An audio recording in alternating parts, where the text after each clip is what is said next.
మేఘనాథ్ సాహా ఇతను ఒక గొప్ప ఆస్ట్రోఫిజిస్ట్. ఇతను అక్టోబర్ 6, 1893లో బంగ్లాదేశ్లోని ఢాకా దగ్గరలో ఒక గ్రామంలో జన్మించారు. ఆయన తండ్రి జగన్నాథ్ సాహా. నక్షత్రాలలో ఉండే భౌతిక రసాయనిక స్థితులను గురించి వివరించిన వ్యక్తి మేఘనాథ్ సాహా. మేఘనాథ్ సాహా ప్రతిపాదించిన సమీకరణాన్ని థర్మో అయనీకరణ సమీకరణం అని కూడా పిలుస్తారు.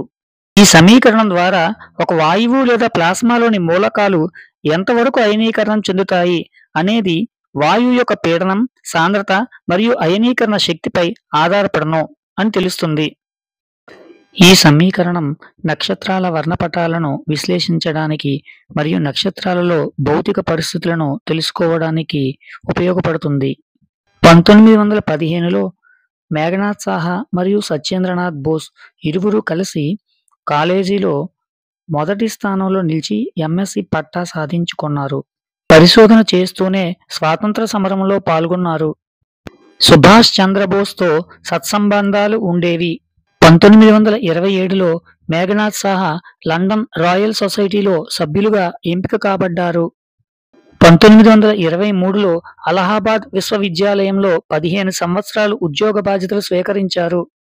Indian science Congress association physics విభాగానికి అధ్యక్షుడుగా 1925లో నియమింపబడ్డారు.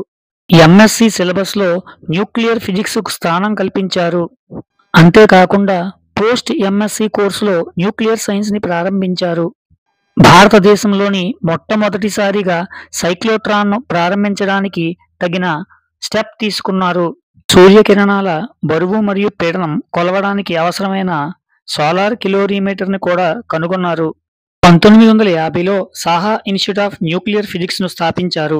దామోదర్ వ్యాలీ ప్రాజెక్టుకు అసలైన ప్లాన్ను తయారు చేసింది మేఘనాథ్ సాహాయే.